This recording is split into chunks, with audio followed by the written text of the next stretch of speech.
I'm life and business coach Samantha Sifring, and this is the Online Business Building Mamas podcast, where you learn how to build a wildly successful business from home while raising kids.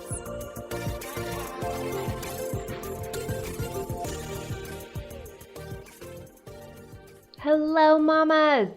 Welcome to another episode. I feel so invigorated right now. I hope you are doing really well. I feel like I'm finally bouncing back after surgery, and I also had my birthday, which always just feels very New Year-like for me. So I am just feeling like a new person at the moment. Minus an appendix, plus another year, feeling good. All right, I have a couple things that I want to get into before we get into the episode. So first, I wanted to update all of you who are curious about what I'm doing and where I am in my own anti-racism journey. And as a leader, I think it's really important for me to share this, not with the intention to earn a gold star or get a pat on the back, but to really lead and light the way for those of you who also want to be doing this work. I've heard from many of you in my community that you've wanted to help and you've wanted to do something and you haven't known how or what to do or what to say, and that me sharing what I'm doing and the resources that are helpful to me is really helping you. So here it is. I've committed to doing the work to teach and model anti-racist behavior with my children and in my home.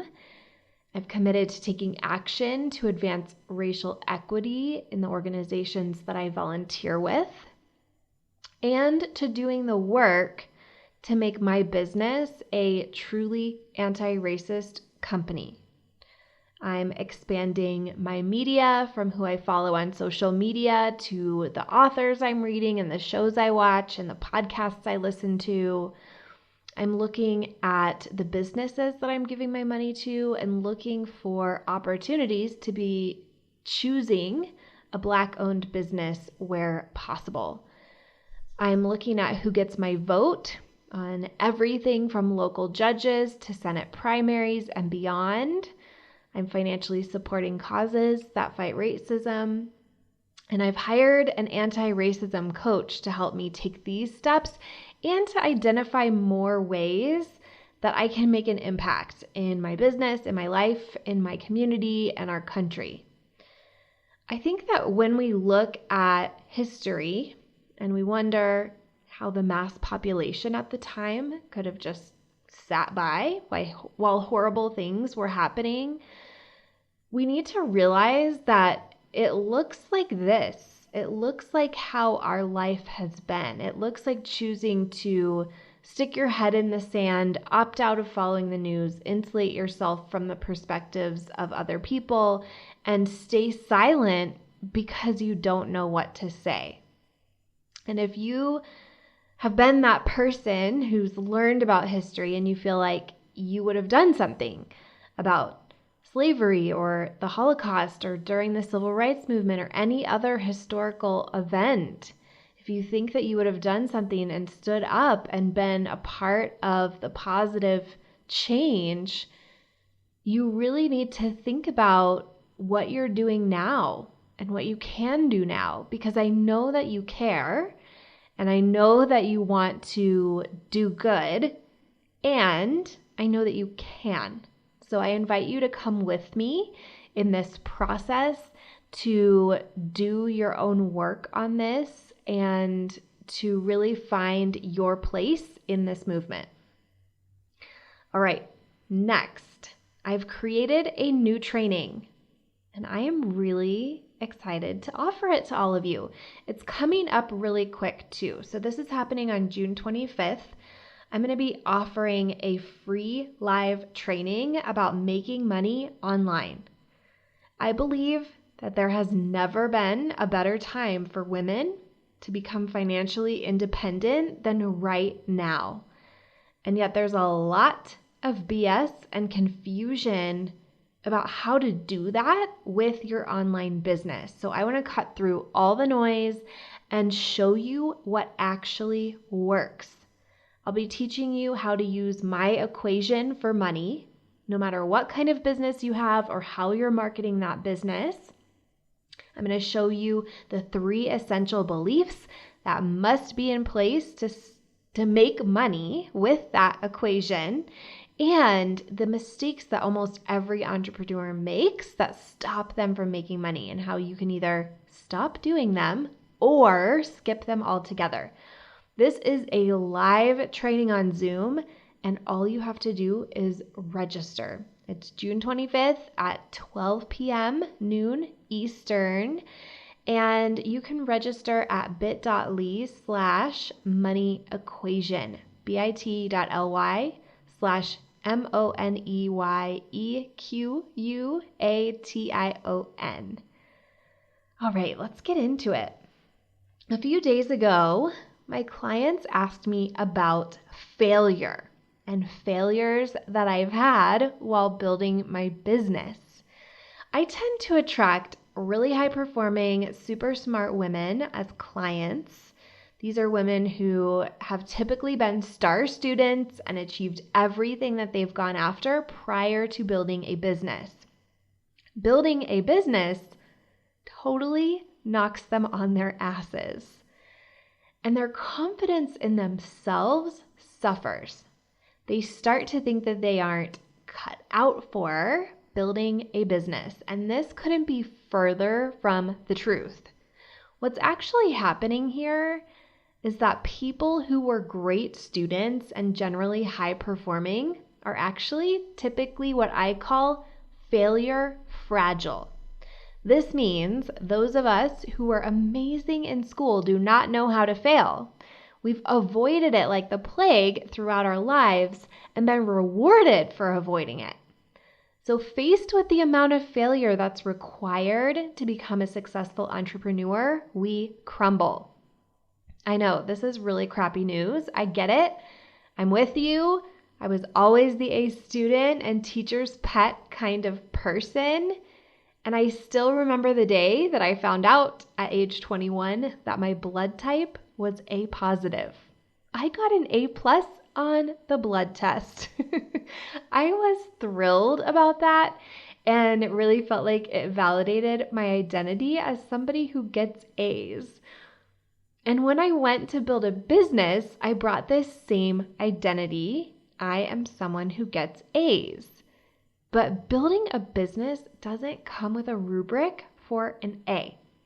Building a business isn't school. It's actually the complete opposite of school. Building a business is innovation.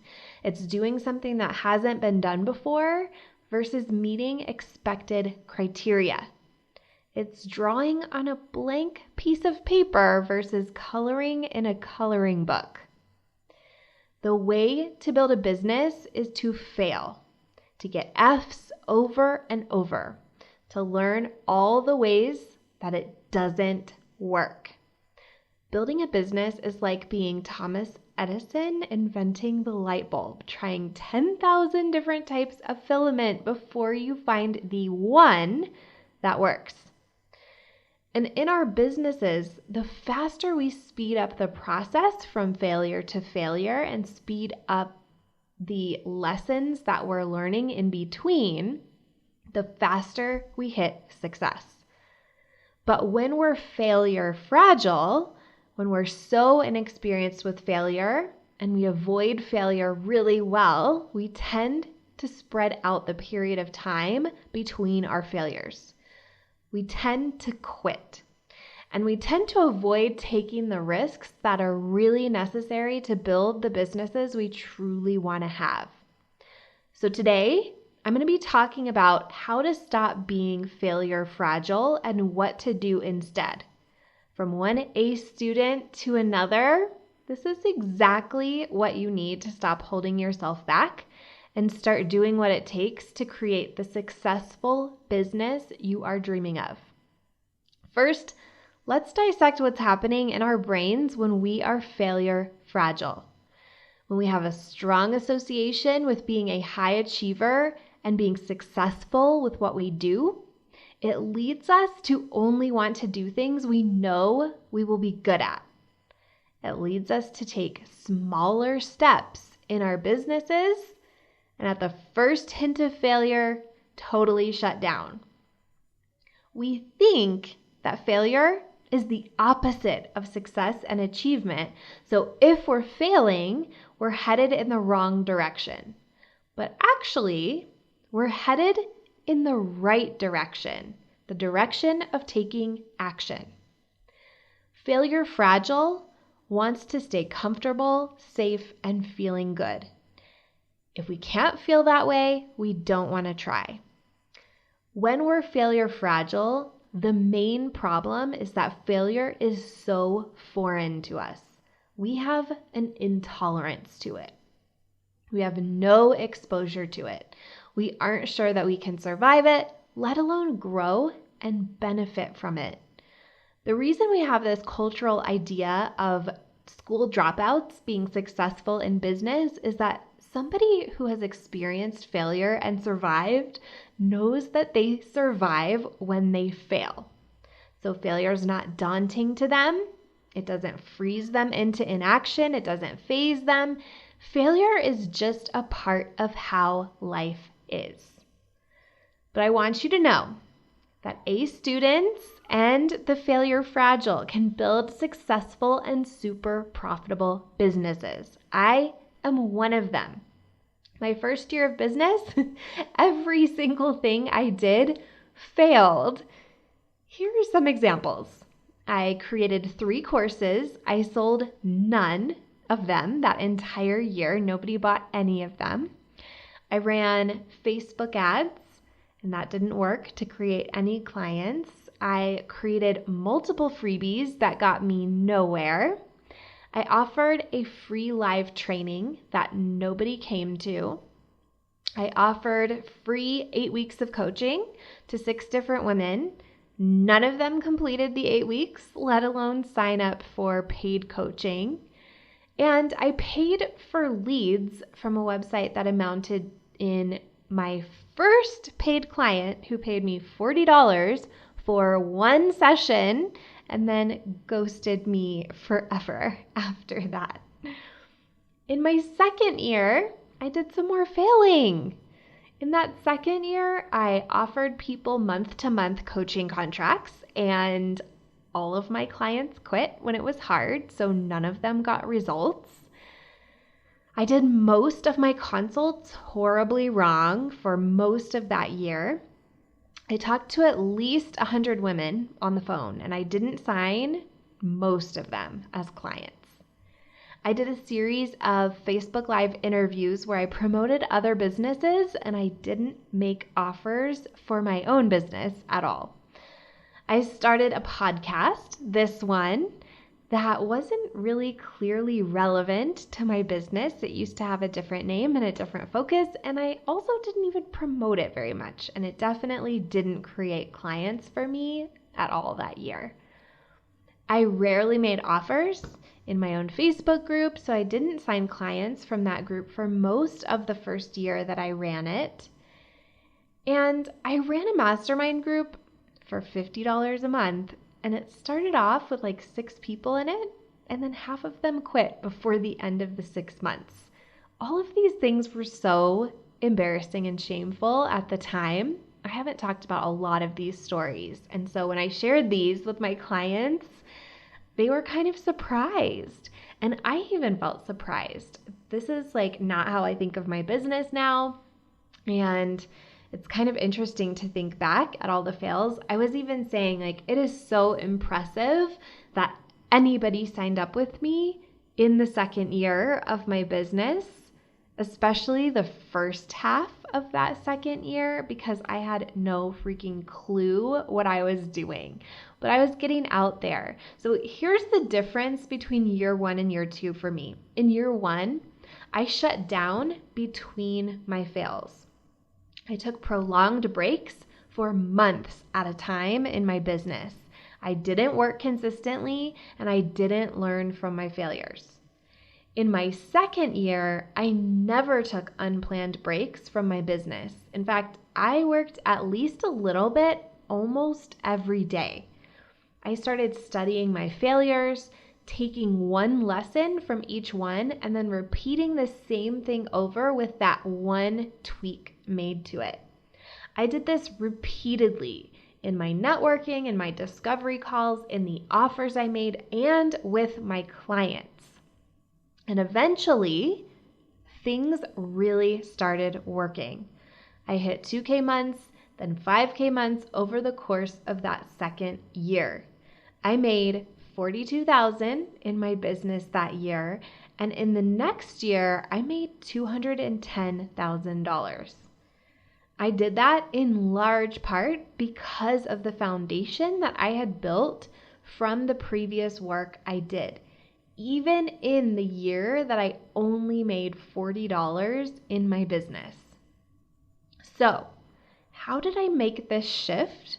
And what's the opposite of being failure fragile? It's what I call success grit. While fragile means flimsy, unsubstantial, easily broken, grit means courage and resolve. Success grit is our courage and resolve to keep going in the face of failure and fear. Success grit is the feeling that helped me hit 2K, then 5K months in my business and ultimately led me to my first 6 figures. Success grit is the feeling I'm tapping into right now when I'm making changes to scale my business to millions. To me, success grit feels like a solid core in my body, a strong backbone, and a fire inside of me that doesn't stop burning. So here's how to create success grit. First, don't expect confidence. So for those of us who are failure fragile, we want to feel confident before we take action. But that just isn't how this works. You won't feel confident. If you're feeling confident, most likely whatever you're going to do is not going to be enough to get the results you want. Success beyond what you've created before doesn't come from confidence. Stop waiting to be confident. Next, know that courage means taking action with fear. Not only will you not feel confident, you will definitely feel afraid. Courage sounds really nice, but it feels like crap. It means taking action on the thing you aren't sure will work while feeling afraid. And finally, resolve means continuing to take action and never give up.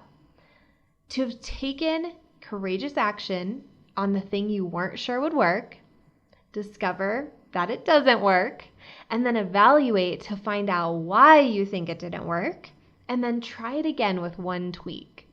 And continuing that process over and over until you find what does work. This is the secret sauce of reaching your financial goals and building a super successful business. It's the answer that we all wish wasn't the answer, but this is how I did it. It's the most important thing that you need to know about making any money in your business, then reaching 100K in your business, then scaling from there. For me, the thought that kept me going before and now is this: I'm going to figure it out no matter what. I decided that if I just kept taking action, learning and tweaking as I went, eventually I would exhaust all the ways that there were to fail and accidentally succeed. I thought there could only be so many ways to fail at this before I just stumble on how to make it work. And that was true. And if it's true for me, it's true for you. If I can do this, you can too. Success grit is how.